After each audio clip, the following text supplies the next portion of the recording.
오늘 본문은 사가랴의 예언적인 찬양입니다. 우리 읽었던 오늘 본문 67절에 보니까요, 그 붙인 사가랴가 성령의 충만함을 받아 예언하여 이르되, 이렇게 말씀하죠. 지금 사가랴가 이제 예언하고 있는 겁니다. 그런데 68절에 보니까 그 예언이 어떻게 시작되고 있습니까? 찬송하리로다. 찬양으로 시작되고 있습니다. 그래서 예언적인 형식을 띤 찬양이라 이렇게 말하는 것이죠. 방금 이제 예언이라고 했는데 이제 뭘 예언하고 있는가? 그 예언의 내용이 무엇이죠? 장차 예수님과 요한이 무엇을 하게 될 것인지를 미리 말하고 있는 것입니다. 그래서 예언이다 이렇게 말하는 것이죠.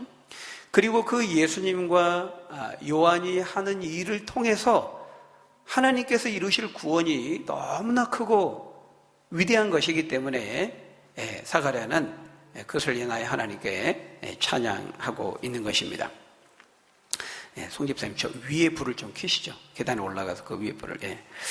요한이 하게 될 일과 예수님이 하시게 될 일은 이제 매우 밀접하게 관련되어 있다고 했습니다. 왜냐하면 요한은 예수님보다 6개월 먼저 이 땅에 태어나서 출생해서 예수님이 하시게 될 일을 준비하고 그 길을 닦는 역할을 하기 때문에요.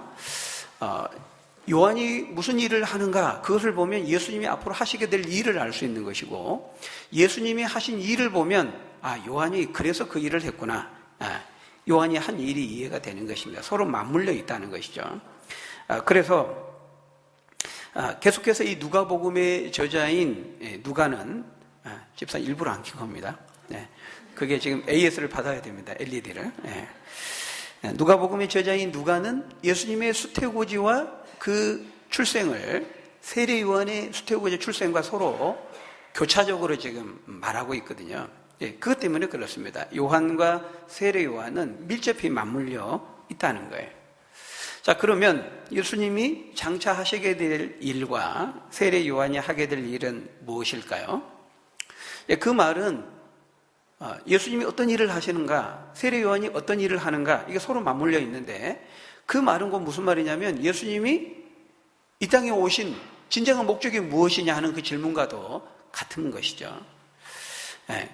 그러니까 이 질문은 굉장히 중요한 질문이에요. 예수님이 이 땅에 오신 목적이 뭐냐? 진정한 목적이 뭐냐? 예수님이 정말 이루고자 하신 것이 뭐냐?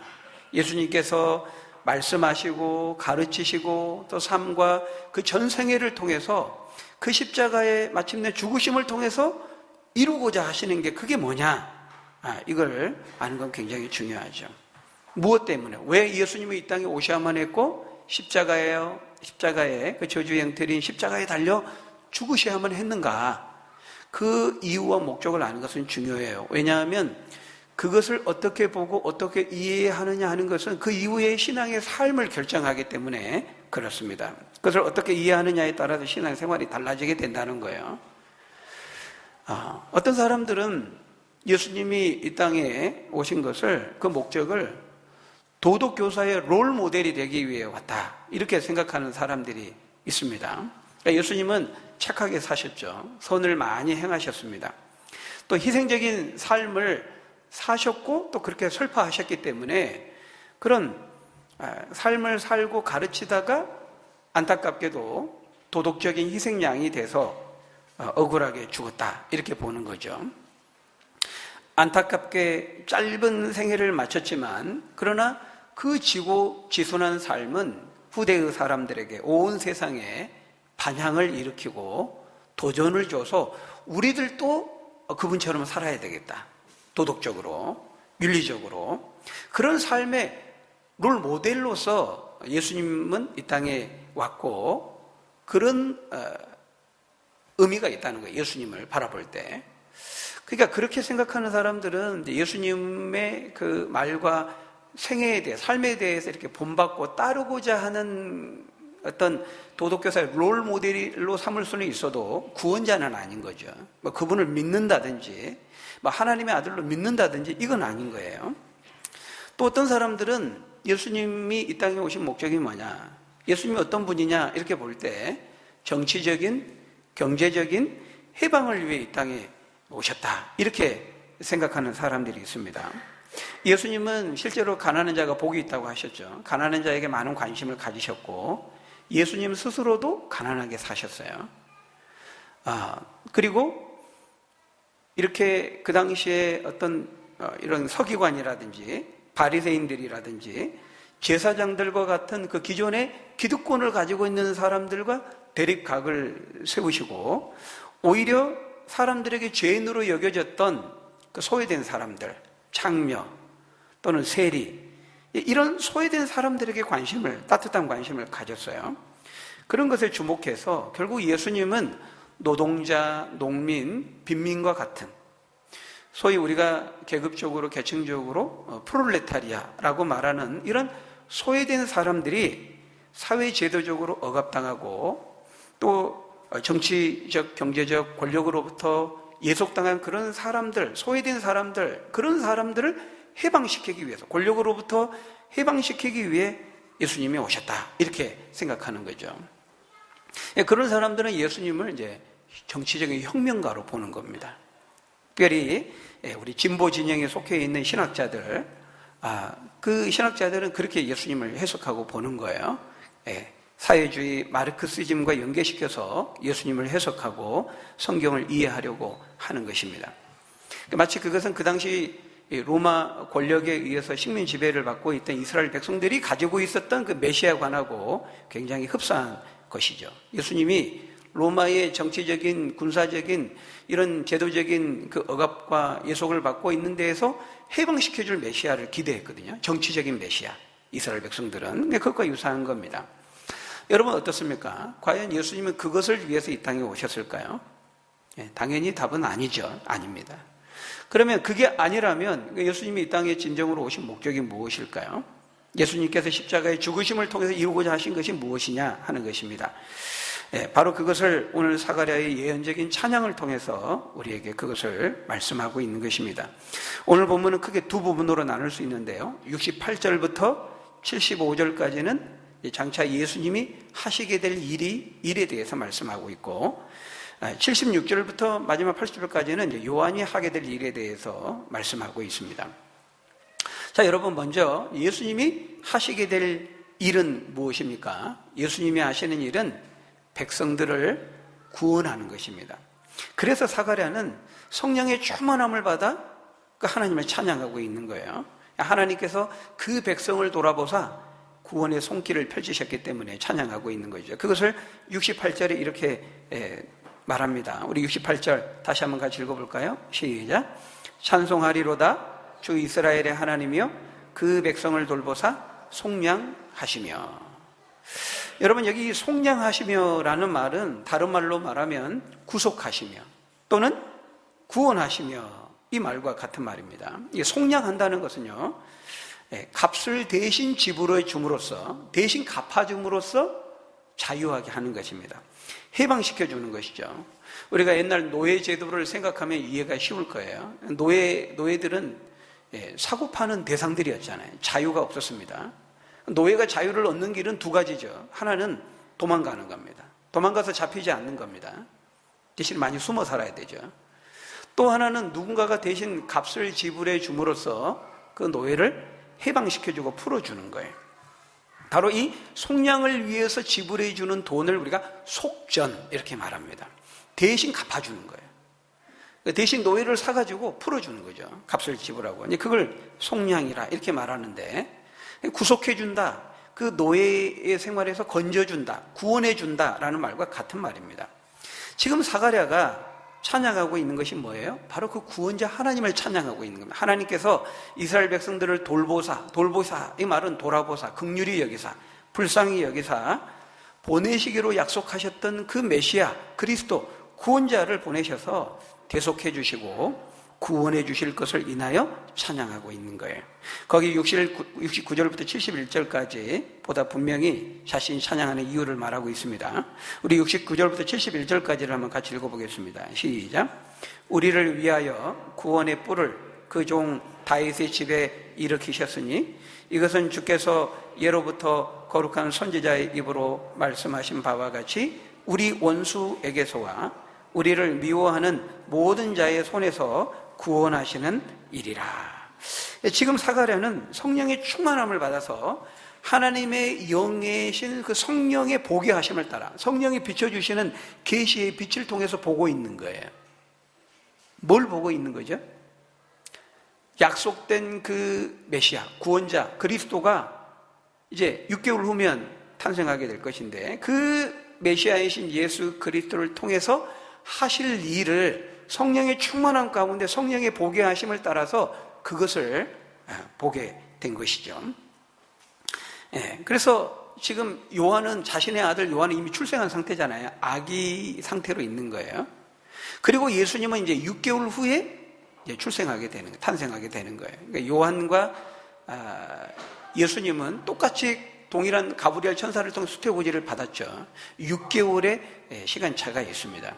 그래서 우리가 앞에서 봤습니다마는 가브리엘 천사가 먼저 이 사가랴 엘리사벳 부부에게 와가지고 네가 아들을 낳을 것이다. 이름을 요한이라 하라 하면서 그 요한이 엘리야의 심령과 주 앞에 먼저 와서 주를 위하여 세운 백성을 준비할 것이다 이렇게 말씀했잖아요. 그게 17절 말씀 아니었습니까? 그리고 이어서 성령의 충만함을 받아서 이제 6개월 후면 탄생하게 될 바로 그 아기 예수를 통해서 이루실 구원의 역사를 지금 성령의 충만함 가운데 성령이 비춰주시는 그 계시의 빛을 통해서 사가랴가 본 거예요. 하나님 보여주신 거예요. 그것을 보면서 감격 가운데 사가랴가 하나님을 찬양하고 있는 것이죠. 왜 사가랴가 그걸 보고 그렇게 감격하면서 찬양했을까요? 그것은 앞에서도 말씀드린 것처럼 지금 이 당시 이 시대가요 절망과 어둠의 시대였기 때문에 그렇습니다. 구약의 그 말라기 선지자, 마지막 성경, 마지막 선지자가 말라기인데 마지막 그 구약의 선지자 말라기를 통해서 하나님이 계시를 주시고 예언하시고 말씀을 주신 다음에 세례 요한이 출생하고 예수님이 탄생하시기까지 400년 동안 아무런 말씀을 하시지 않았습니다. 아무런 계시의 말씀을 하시지 않았어요.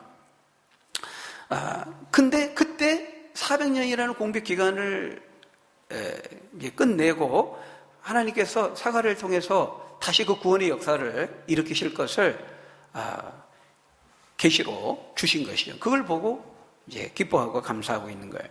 그러니까 여러분 우리가 성경을 보면은 메시아를 보낼 것이다, 구원자를 보낼 것이다 라고 하는 그 약속이 제일 처음 어디에서 나옵니까? 인간이 죄를 범한 다음에 그 죄의 문제를 해결해 줄 구원자를 보낼 것이다. 그 약속이 제일 처음 어디에서 나와요? 창세기 3장에서 나오죠. 3장. 그 여자의 후손으로 올 것이다 말씀하잖아요. 그 여자의 후손이 뱀의 머리를 상하게 할 거예요. 그 뱀은 사탄을 가리키거든요. 그리고 그 뱀의 후손은 여자의 후손의 발꿈치를 상하게 할 것이다. 그 발꿈치의 손상, 그건 이제 십자가에서의 그 죽음을 말하는 것입니다. 죽음을 통해서 뱀의 머리, 사탄의 머리를 치는 거죠. 최초의 메시아에 대한 예언이 바로 그 창세기 3장 15절에 여자의 후손에 대한 약속입니다. 그걸 아담에게 주신 다음에 그 이후로 하나님은 각 시대마다 하나님의 예비하시는 사람들을 통해서 이 메시아, 여자의 후손으로 올 것에 대한 그 예언을 여러 가지 형태로 하나님이 말씀하셨어요. 노아에게도 말씀하시고 아브라함에게도 말씀하시고 이삭, 야곱, 모세, 다윗, 그리고 수없이 많은 이사야, 에레미야와 등등 많은 선지자를 통해서 그 시대마다 이 메시아에 대한, 그리스도에 대한 구원자가 오실 것이, 보낼 것이라고 하는 것에 대한 그 희망과 소망의 메시지를 주셨다는 거예요. 그래서 거기 오늘 본문 72절, 73절에 보면은 우리 조상을 긍휼히 여기시며 그 거룩한 언약을 기억하셨으니 곧 우리 조상 아브라함에게 하신 맹세라, 약속이라 이렇게 말씀하잖아요. 그 메시아에 대한 맹세, 보내겠다고 하는 그 맹세, 약속을 하셨다는 거예요. 근데 그것이 아브라함에게만 하신 약속이 아니죠. 이삭, 야곱, 모세 등등을 비롯해서 많은 선지자들에게 하나님이 언약하시고 약속하셨어요. 그런데 구약의 마지막 말라기 선지자 이후에 400년 동안 어떤 계시도 예언도 말씀하지 않았다는 거예요. 하나님의 그 긴 침묵의 시간이 무려 400년 동안이나 계속되었다는 겁니다. 얼마나 답답했습니까? 하겠습니까? 여러분 우리가 사람들하고 같이 있는데 입 꾹 다물고 전혀 말도 안 하고 대화도 안 하고 얼마나 답답합니까? 그렇죠? 지금 이스라엘 백성들에게 있어서는 이 400년이라고 하는 기간이 마치 그런 시기였다는 거예요. 너무 답답한 절망적인 시간이었죠.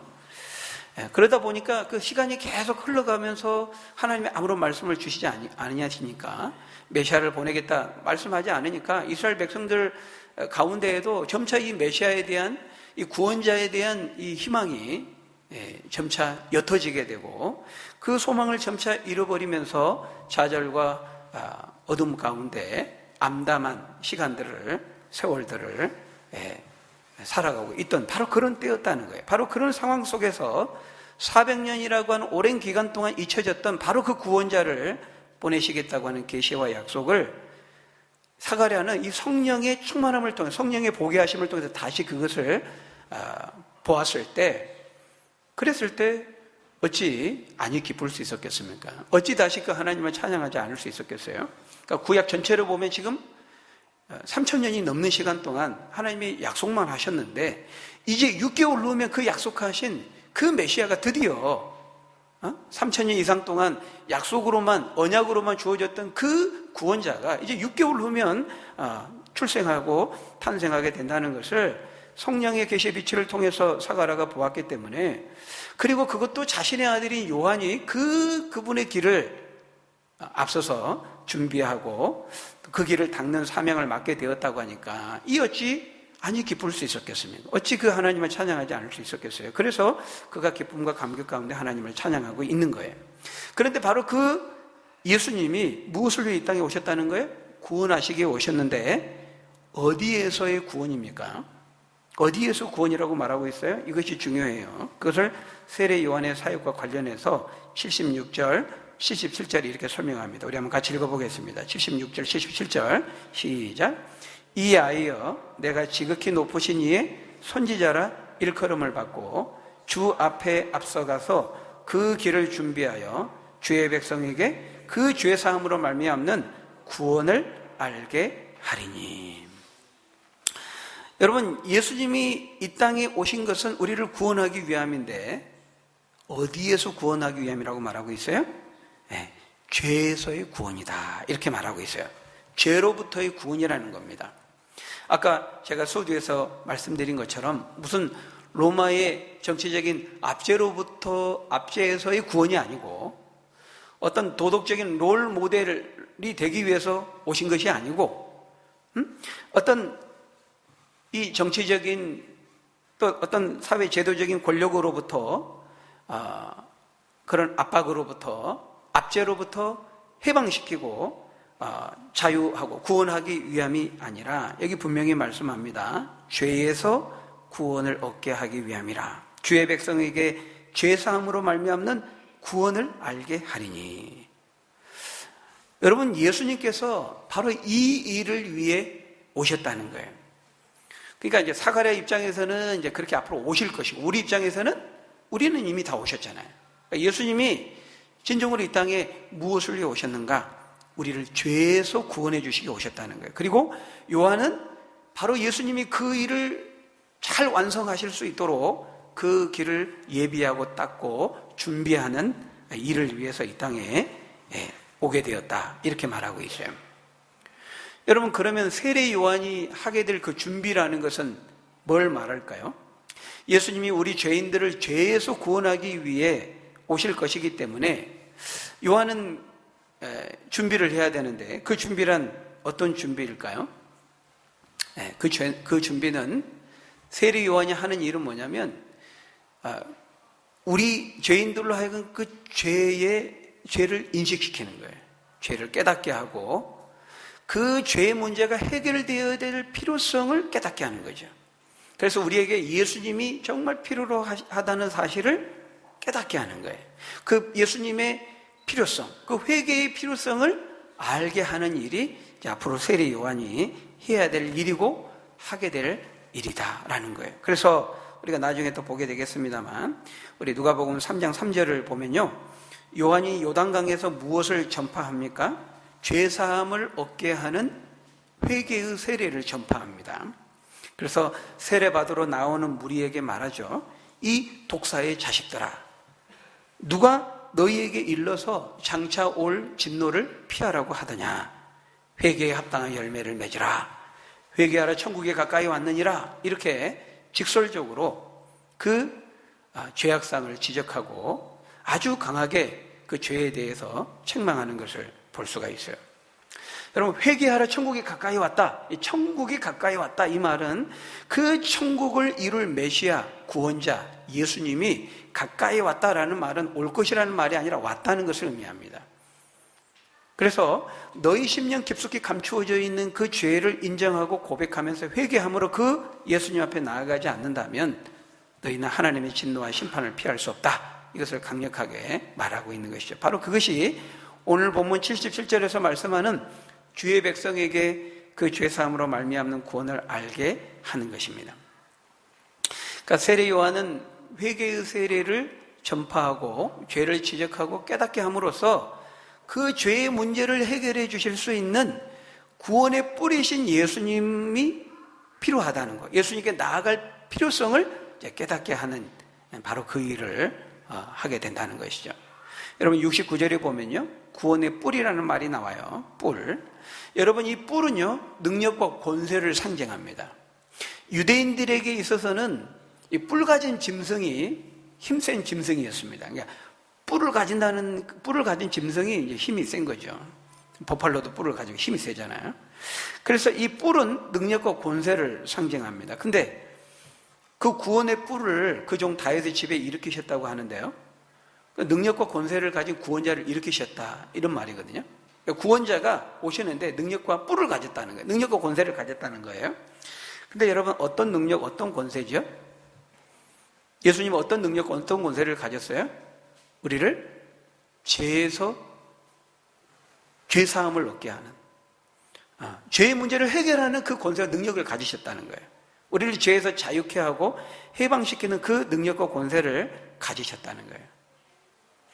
요한은 그 능력이 없습니다. 요한은 그 뿔을 가지고 있지 않아요. 그러니까 요한이 하는 일은 우리로 하여금 죄를 보게 하고, 우리로 하여금 죄에 직면하게 하고, 그 죄를 깨닫게 하고, 그래서 그 죄를 인정하면서 그 죄를 해결하실 수 있는 그 뿔을 가지신 예수님께 나아가야 될 필요성을 깨닫게 하고 보여주는 그 사명이 있는 거죠. 그 죄 자체를 해결할 수 있는 능력은 없어요. 요한은 죄사함을 해결해 줄 수 있는 능력은 없다는 겁니다. 그 능력은 예수님만이 가지고 있다는 거죠. 그 구원의 뿔은 예수님만이 가지고 있다는 거예요. 그래서 예수님께서 이 땅에 오시고 가르치시고 전파하시고 마침내 십자가에 죽으심으로써 자신의 생명을 내어주심으로써 이루고자 하신 목적은 바로 저와 여러분들을 이 죄에서 구원하시기 위함이다 라고 하는 것입니다. 여러분, 바로 이것을 믿는 여러분 되시기를 바랍니다. 예수님이 이 땅에 오신 것은 우리를 죄에서, 그 죄의 늪에서 고통하며 신음하며 방황하며 허우적거리며 배회하고 있는 그 죄의 질고에 묶여서 죄의 종로를 타고 있는 저와 여러분들을 그 죄의 늪에서 건지시고 그 죄에서 자유케 하시기 위해서, 그 죄의 사슬과 결박을 풀으시고, 골로새서 1장에 보면은 우리를 그 어둠의 나라에서 빛의 사랑의 아들의 나라로 옮기시기 위해서 예수님이 이 땅에 오시고 십자가에 죽으셨다, 이렇게 말씀하는 거예요. 이 죄의 문제는 사실 굉장히 중요해요. 죄의 문제. 여러분, 우리가 교회에 오면 늘 죄에 대한 이야기 하잖아요. 죄. 어떤 점에서 막 식상할 정도로, 듣기 싫을 정도로, 지겨울 정도로 죄에 대한 얘기를 많이 들어요. 근데 그것이 성경의 말씀이에요. 성경의 강조점이에요. 성경이 그렇게 죄에 대해서 우리에게 많이 말씀하는 데는 그 이유가 있는 겁니다. 여러분의 삶을 가장 힘들게 하는 것은 무엇입니까? 제가 만약 이렇게 질문하면 여러분은 여러 가지 현실적인 삶의 문제들을, 여러분을 힘들게 하는 삶의 문제들을 열거할 거예요. 그렇죠? 네. 건강의 문제, 질병의 문제, 돈과 물질의 문제, 당장 중요한 시험을 앞두고 있으면 그 시험의 문제, 또 사람과의 관계적인 문제, 이런저런 당장 필요해 보이고 어떤 분 가장 중요해 보여요. 그런 문제들이 지금 나에게 있어서는 가장 긴급해 보이고 중요해 보이는 그런 문제들을 여러분들이 열거할 거예요. 그런데 성경은 그렇게 말씀하지 않아요. 진짜 우리에게 중요하고 긴급한 문제는 바로 죄의 문제라고, 우리 안에 있는 죄의 문제라고 말씀하고 있다는 거예요.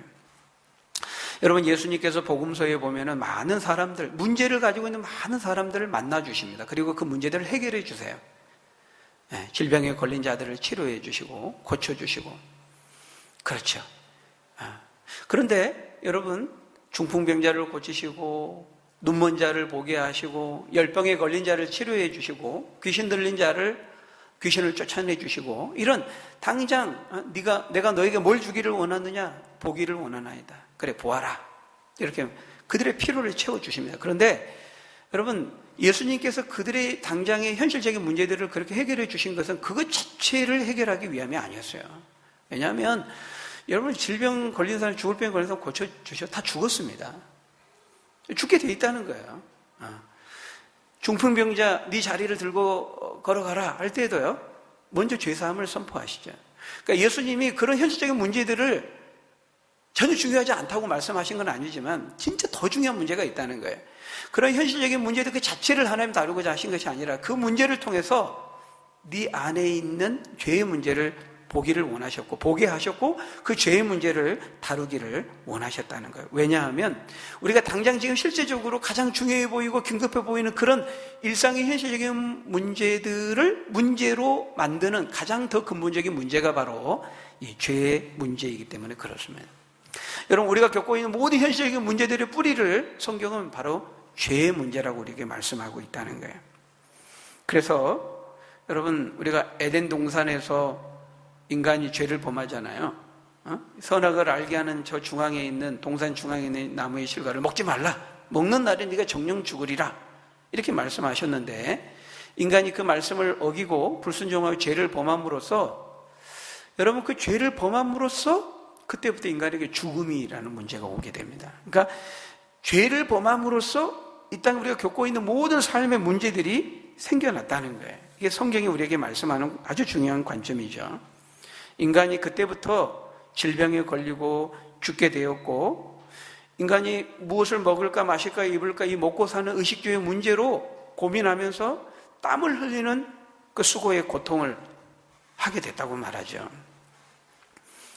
여러분, 공부하는 거, 직장에서 일하는 거 막 기뻐서 너무 좋아서 막 하는 사람이 있나요? 사실은 그게 죄의 결과라고 말하고 있어요. 야, 신난다. 오늘도 아침에 나 출근한다. 막 그러면서 막 환호하면서 출근하는 사람? 거의 없죠. 좀 제정신이 아닌 사람 아니고서는. 근데 왜 그렇게 되었냐면요. 죄를 범한 다음에 너희가 이제 수고의 그 고통이라고 하는 땀을 흘리지 않고서는 소산을 먹을 수 없다. 하나님이 저주를 내리신 거예요. 죄의 결과로 온다는 거예요. 여러분, 왜 부부싸움이 있나요?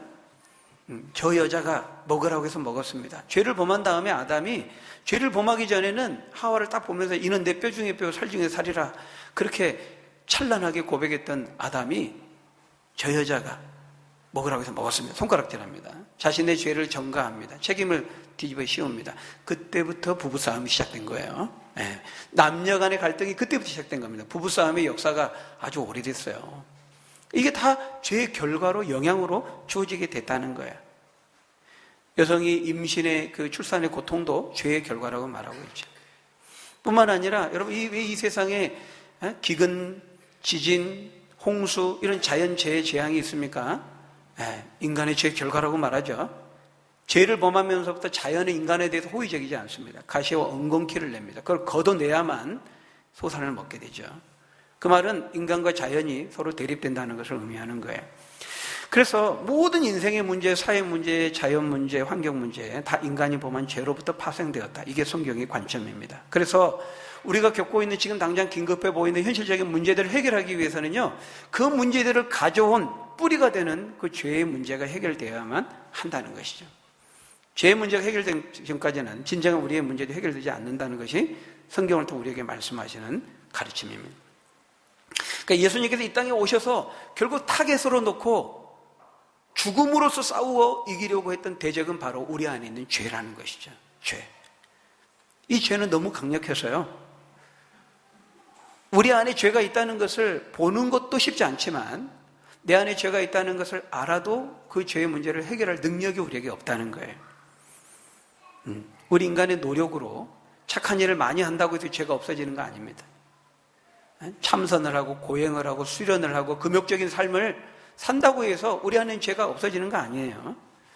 그래서 예레미야 13장 23절에 보면 하나님께 이렇게 말씀합니다. 우리 한번 같이 읽어볼까요? 시작. 구수인이 그의 피부를, 표범이 그의 반점을 변하게 할 수 있느냐? 할 수 있을진데 악에 익숙한 너희도 선을 행할 수 있으리라. 여러분, 구수인은 흑인을 말합니다. 이디오피아인. 여러분, 흑인이 그 피부를 변하게 할 수 있나요? 마이클 잭슨이 하려고 노력했죠. 수없이 많은 돈을 투자해서 했죠. 안 됩니다. 안 돼요. 여러분, 표범이 그 반점을, 얼룩을 없앨 수 있나요? 강력한 세제로, 비트 세제로 빨아도 안 돼요. 안 되는 겁니다. 안 되는 거예요. 그런 것처럼 너희의 죄도 마찬가지라는 거예요. 우리 인간의 노력으로 도덕적인 착한 일을 많이 하고 선행을 행하고 공적을 쌓고 수련을 하고 금욕적인 삶을 하고 면복수도를 하고 그런 것으로 해서 죄가 해결되는 게 아니라는 거예요. 에레미야 17장 9절에서도 말씀하죠. 같이 읽어보겠습니다. 시작. 만물보다 거짓되고 심히 부패한 것은 사람의 마음이라. 누가 능히 이를 알리오마나. 우리 마음 깊숙한 곳에 자리 잡고 있는 죄의 문제는 그런 식으로 해결될 수 없다는 거예요.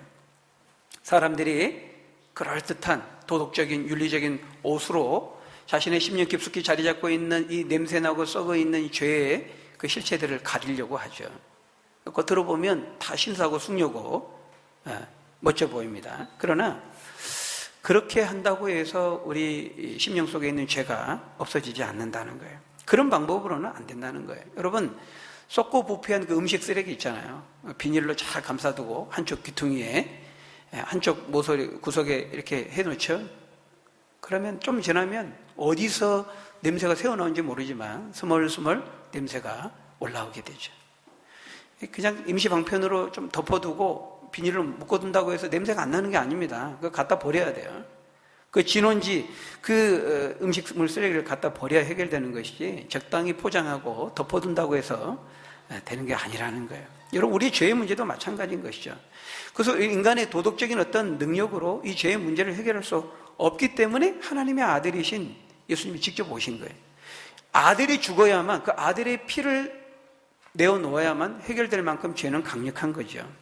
그래서 성경의 수없이 많은 곳에서 예수님이 이 땅에 오신 목적을 바로 이 죄의 문제를 해결하고 죄사함을 주시기 위함이라고 말씀하는 거예요. 여러분, 마태복음 1장 21절 몇 구절만 봐보겠습니다. 같이 읽어봅니다. 시작. 아들을 낳으리니 이름을 예수라 하라. 이는 그가 자기 백성을 구원할 자이심이라. 어디서 구원한다고요? 자기 백성을 그들의 죄에서 구원할 자이심이라. 오늘 본문과 거의 동일한 말씀이죠. 마태복음 9장 13절도 보세요. 9장 13절도 보니까 내가 의인을 부르러 온 것이 아니라 죄인을 부르러 왔다. 의사에게는 건강한 자가 쓸데없다. 그 말씀을 하시면서 이 얘기를 하신 거예요. 그러니까 예수님이 죄인을 부르러 오셨다는 거예요. 자신이 죄인임을 인정하고 주님께 나오는 자만이 참된 의사이신 예수님께 치료와 회복을 받고 도움을 얻을 수 있다는 거죠. 여러분, 요한복음 1장 29절도 한번 읽어볼까요? 시작. 이튿날 요한이 예수께서 자기에게 나오심을 보고 이르되 보라, 세상 죄를 지고 가는 하나님의 어린 양이로다.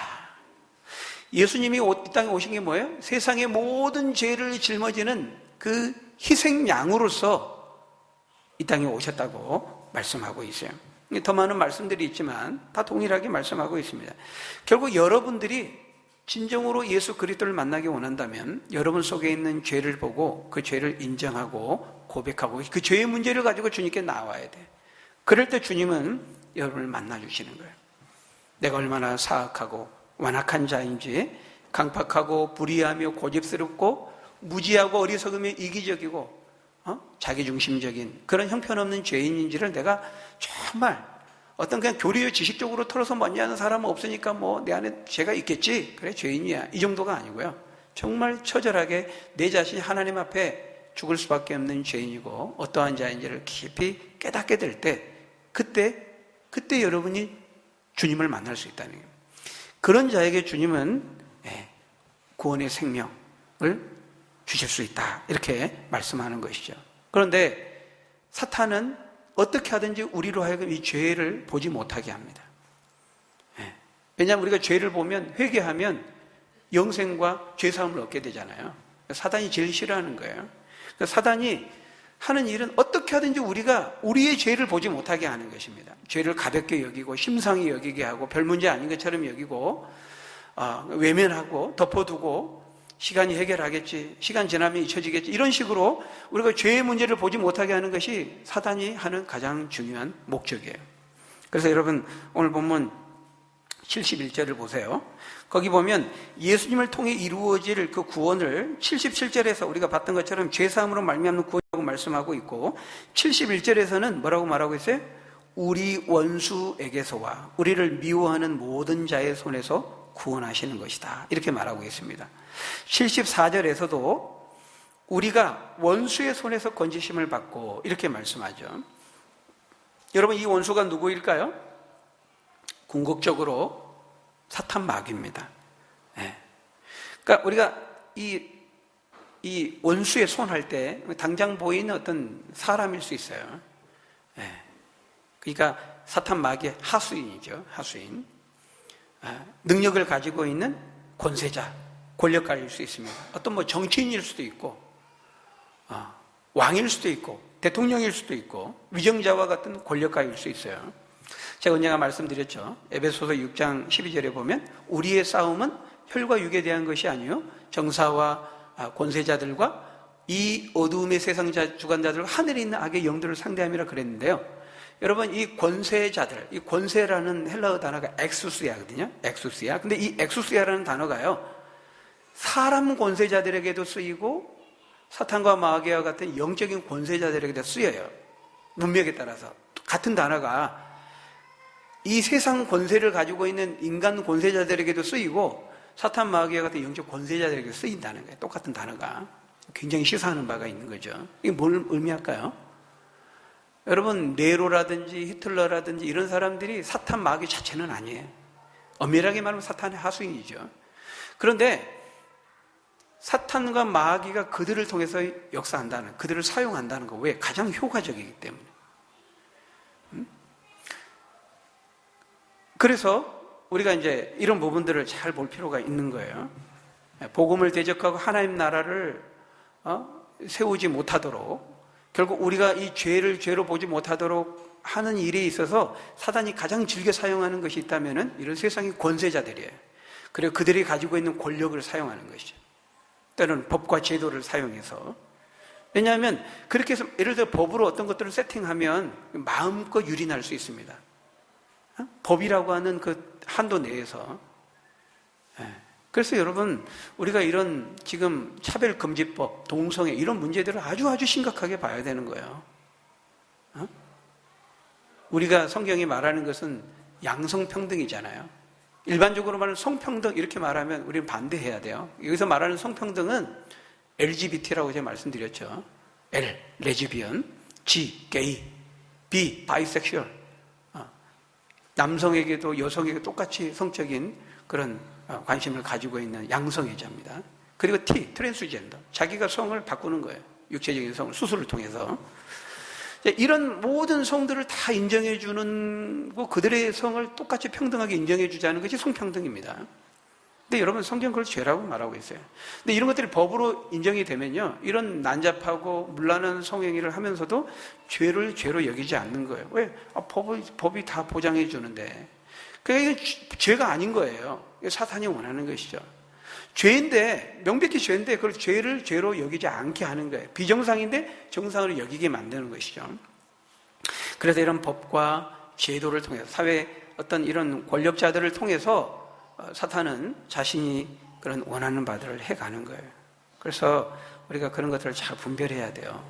사탄이 이런 할 수 있는 모든 방법들을 다 동원합니다. 때로는 이런 영화라든지 스포츠라든지 이런 문화 매체를 사용하기도 하고요. 그 자체가 뭐 악한 것이다, 악의 도구다라는 것이 아니고 사탄이 즐겨 사용할 수 있는 도구가 될 수 있다는 거예요.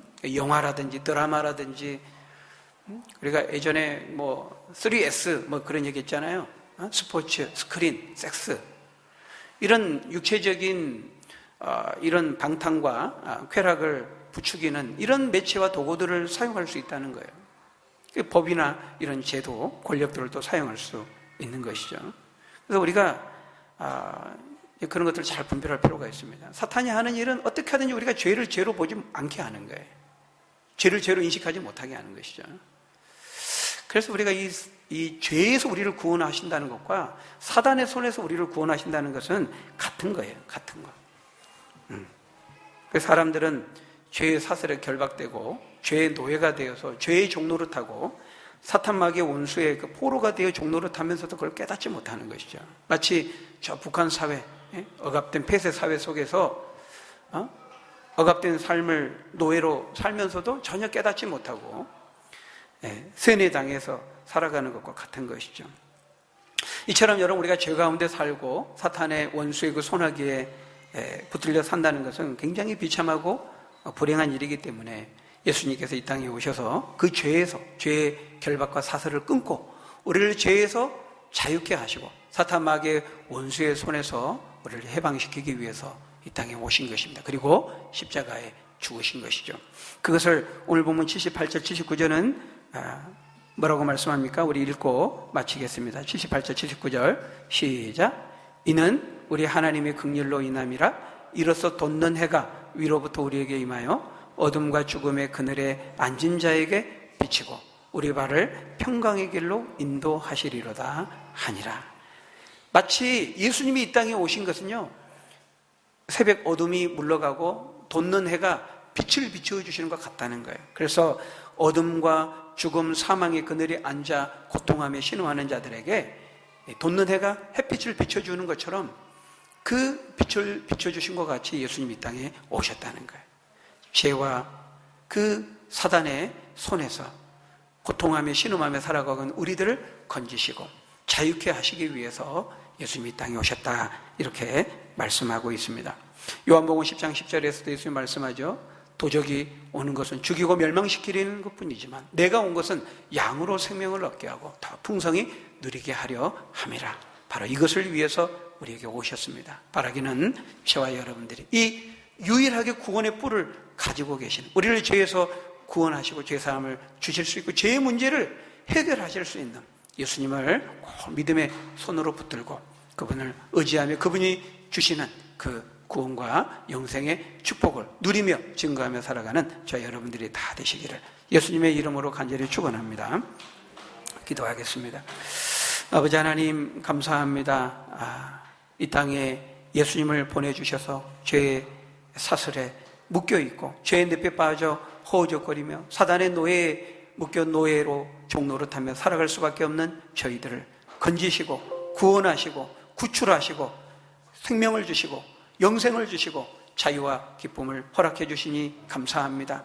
아버지 하나님, 사가랴가 바로 그 성령에 보여주시는 그 계시의 빛으로 그것을 보면서 감탄하고 감사하며 감격 가운데 하나님을 찬양했던 것처럼 우리들도 하나님을 찬양하게 하시고 우리로 하여금 죄인됨을 깨닫게 하시고 보게 하시고 예수 그리스도로 나아갈 수 있는 그 은혜 주심을 인하여 감사하고 또 그 구원의 기쁨과 즐거움을 누리면서 알지 못하는 자들에게 증거하는 우리 모두가 될 수 있도록 축복하여 주옵소서. 예수님 이름으로 기도합나이다. 아멘.